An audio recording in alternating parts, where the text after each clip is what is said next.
Being complete in MMA is the most reliable asset, but completeness is not the supreme condition.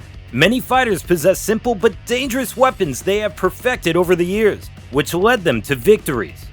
Today we will cover lethal weapons featuring some of your favorite fighters, and we will try to rank them along the way.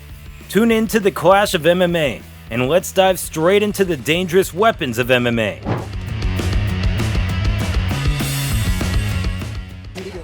You're a champion because you jab. It's because you jab, baby.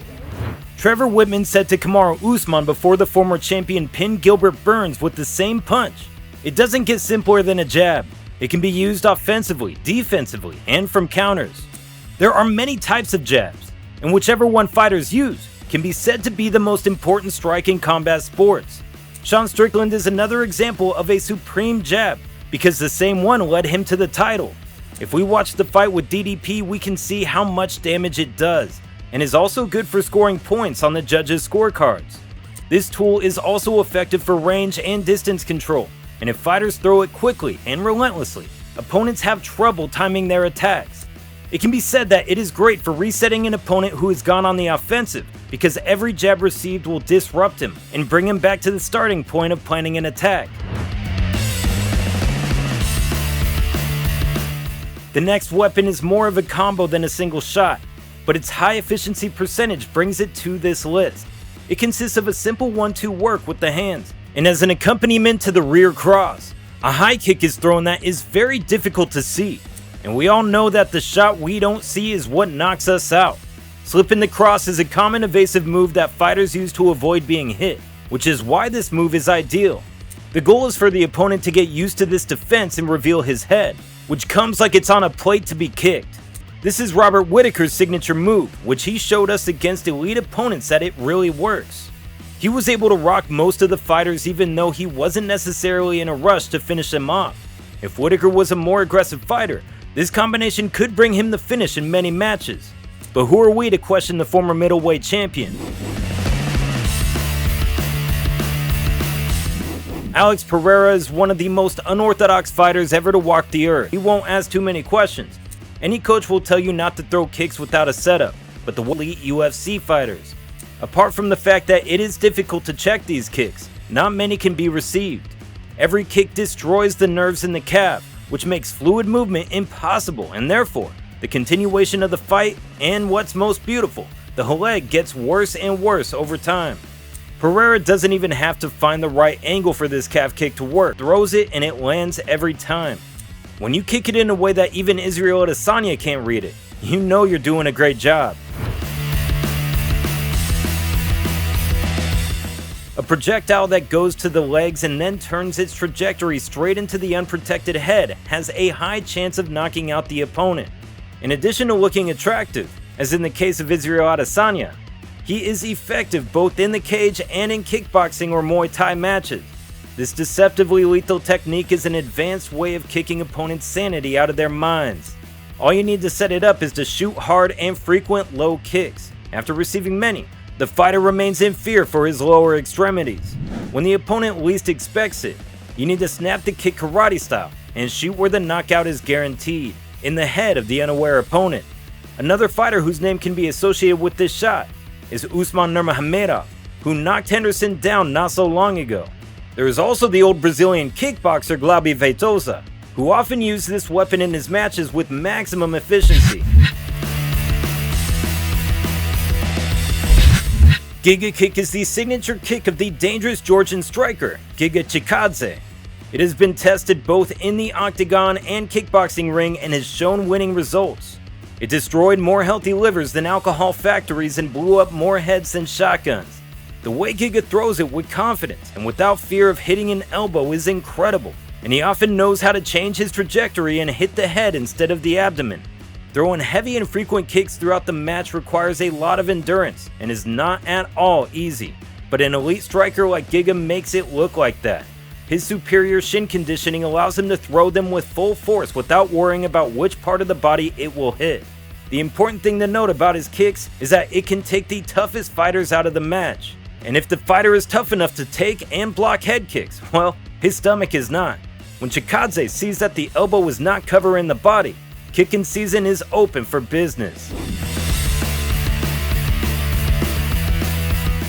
When we talk about deadly elbows, two names closely related to these strikes surely come to mind: Tony Ferguson and Jon Jones.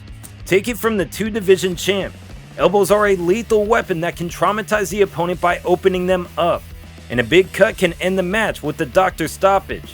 Tony Ferguson is another example whose elbows sliced and diced through opponents who came out of the fight with defeat and rearranged faces. Let's remember that Tony was so crafty with his elbows that his opponents were not safe, even in the dominant position. In the fight against Diego Sanchez, Matt Brown showed how quickly and precisely placed elbows can end the fight.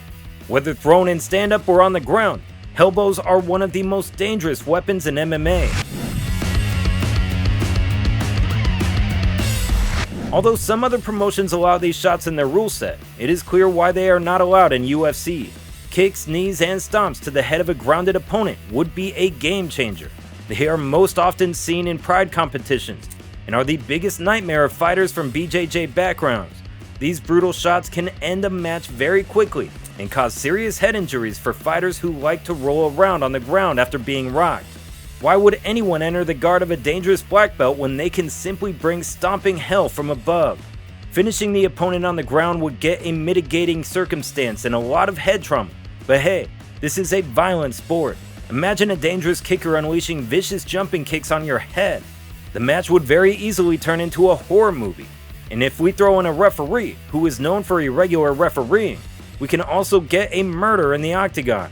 Khalil Roundtree has found a clever way to partially bring the pride rules into the UFC in a way that he mercilessly kicks the opponent's body while on the ground because nobody told him he can't kick the body with full force. And then if you advance and you're doing anything good, you get the advantage, you're gonna kick your knee backwards. For one, I think that knee kick, they call it like an oblique kick, whatever. He's kicking you right on your kneecap, kick in the back. I think that should be banned. Some hate them because they are career-ending. Some like to use them for the same reason. But we can all agree that they are one of the most controversial but effective moves. However, they are allowed, so if you like it, go for it. Jon Jones is best known for his malicious technique, aka the oblique kick. Rampage Jackson says his knees were never the same after his match with Bones. His purpose is to seriously injure an opponent's knee. The technique's victims are more likely to sustain chronic knee problems. Jones's opponents would think twice before going on the offensive because nobody wants to get their kneecap kicked. However, after so many oblique kicks, he did not finish anyone in the fight, which cannot be said for the aforementioned Khalil Roundtree, who is known to beat his opponents as if they owed him money. In the match against Modestas Bukakas, he finished an opponent with a brutal oblique kick, and we can't blame him for using a legal strike to win the bout. With 17 wins and 12 knockouts, 7 of which are in the first round, we're pretty sure that Francis's hands are like a cheat code for MMA fights. We are not talking about any specific punch, but referring specifically to his devastating hands. They were made in sand mines since he was 10 years old, and it's no secret that fighters who engaged in hard physical work developed heavy hands that later proved effective in MMA. They represent fear and trembling in 4-ounce gloves. And Francis also showed his destructive power in boxing gloves in a recent match against Fury. There is not much to explain, as the matter is simple. When the predator connects, the consciousness leaves the conversation. A weapon that is difficult to train and plays the biggest role in victory has nothing to do with physical predispositions, and it is the fighting IQ. Demetrius Johnson, as one of the greatest MMA fighters ever, is the best example because even at 37, Mighty Mouse competes and wins on the world's highest level. He always competed with the best flyweights in the world, and apart from his finishes, DJ went to the referee's decision 15 times and won 12 times. In addition, thanks to his brilliant martial mind that mastered the technique of the sport and almost perfect performances, we never got to see his face as bruised, battered, or bloody. In his words, "Look at my face. I look pretty than and that's what technique gets you right there." We hope you got your dose of violence and entertainment. And if you turn on the notification bell, you'll get more soon. Subscribe to the channel and support the work of our hardworking team. Leave your respected opinion in the comments and tell us which weapon is your favorite. Remember to keep your guard up and we'll see you in the next one. Peace.